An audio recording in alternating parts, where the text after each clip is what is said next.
Imagine um mundo em que você não pode ler certos livros. Imagine um mundo em que as obras da literatura foram queimadas em praça pública. Imagine um mundo em que os livros são proibidos por irem de encontro à crença de seu líder político. Imagine um mundo em que apenas pelo ato de ler você pode ser considerado um criminoso. Isso não é a realidade apenas das obras de ficção. A censura na literatura é mais real do que parece e está mais perto de nós do que você imagina.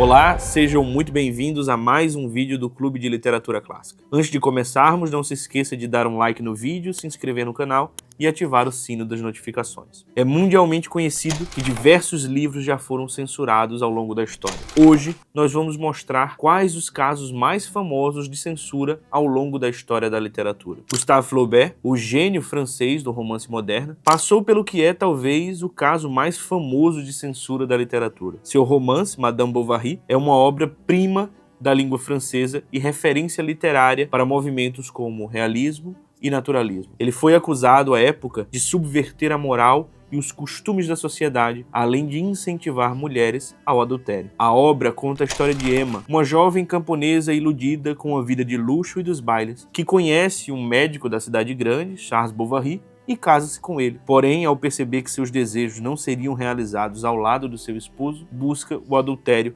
além de contrair inúmeras dívidas ao almejar um tipo de realidade financeira que não estava compatível com a sua. Toda a obra é centrada na psicologia da personagem e em seus movimentos interiores de frustração, volúpia, lascívia e desregramento. Ao fim de tudo, Emma comete suicídio ao notar que suas escolhas a levaram a um caminho de decadência moral e espiritual sem retorno. Flaubert escreveu Madame Bovary a partir de uma observação minuciosa da realidade do seu tempo, encarando o espírito feminino e evidenciando os impulsos reprimidos das mulheres da época. A obra, por tocar em uma ferida que muitos preferiam esconder, foi considerada imoral, como se o autor estivesse induzindo mulheres a querer esse estilo de vida. Durante certo tempo, a obra foi recolhida e Flaubert levado ao tribunal. A defesa do autor alegou justamente o contrário. A intenção de Flaubert, segundo seu advogado, seria apontar os problemas de carregar esses vícios consigo, não aliciando as mulheres, mas as alertando sobre tais práticas. Na verdade, Flaubert não se preocupava nem com uma coisa, nem com outra. Sem querer defender ou acusar, queria descrever,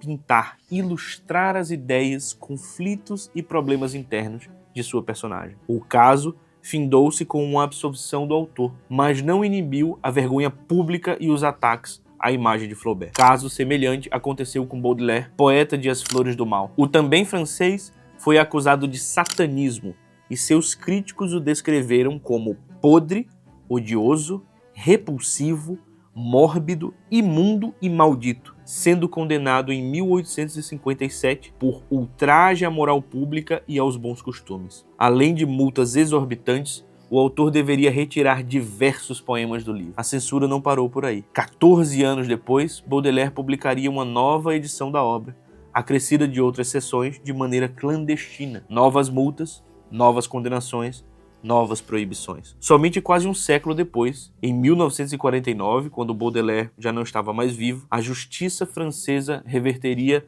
seu julgamento e os livros de Baudelaire poderiam ser reimpressos sem restrições. Já no Reino Unido, Oscar Wilde e seu O Retrato de Dorian Gray seriam censurados. Por acusações extremamente semelhantes aos autores já citados, Wilde teve seu livro retirado de circulação e precisou cortar inúmeros capítulos do romance para que ele pudesse ser posto novamente em circulação. O século XX, por sua vez, prometia ser o século da liberdade e as ideias deveriam correr livremente. No entanto, foi considerado o século das ditaduras. A censura na literatura deixou de ocorrer simplesmente na esfera moral e passou a uma esfera estatal. Diversos governos ditatoriais infligiram uma censura em todas as áreas, como nunca antes havíamos visto na história humana. Autores como Bertolt Brecht, Hermann Brock, Walter Benjamin, John dos Passos, Scott Fitzgerald, André Gide, Ernest Hemingway, Heinrich Heine,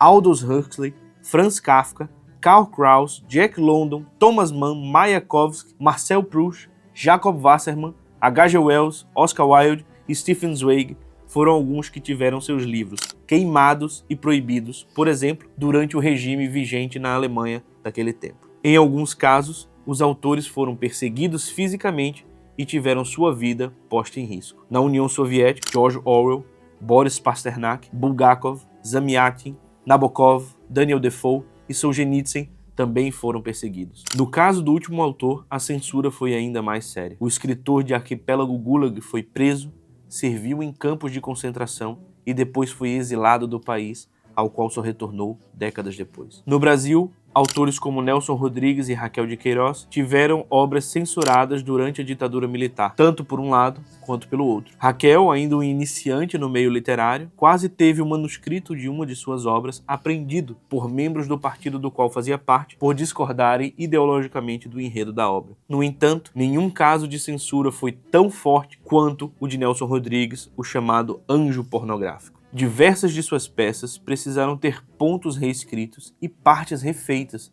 devido ao teor moral considerado pelos membros do governo como atentado ao pudor. Nelson, por sua vez, passou a driblar a censura, inserindo passagens mais pesadas do que queria, imaginando que seriam cortadas, mas mantendo o que ele queria que fosse mantido. Apesar de ser chamado de reacionário, se opôs à censura da ditadura militar com unhas, dentes e palavras. A censura contra a literatura é sempre uma reação contra aquilo que toca na ferida, expõe as verdades, desvenda o que deveria ser escondido, revela o que deveria ser segredo. A literatura e a arte, de maneira geral, têm o poder de abrir os nossos olhos para aquilo que não vemos. Ela é, de um modo ou de outro, um espelho e uma janela. Um espelho, pois mostra o nosso reflexo, quem somos, e uma janela, pois nos abre um horizonte e mostra quem podemos ser. Essa reflexão e autoanálise, que muitas vezes não são bem vistas nem benquistas por governos e sociedades autoritárias que buscam a censura. E a literatura é uma das formas de destruir as amarras do pensamento e libertar a nossa visão, para que possamos formar o nosso próprio olhar sobre as coisas do mundo. Gostou desse vídeo? Quais livros e autores que foram censurados e que você ainda não leu? Comente aí embaixo o que é que você achou desse tema. Curte esse vídeo, compartilhe com seus amigos e não deixe de se inscrever no nosso canal. Um abraço e até a próxima.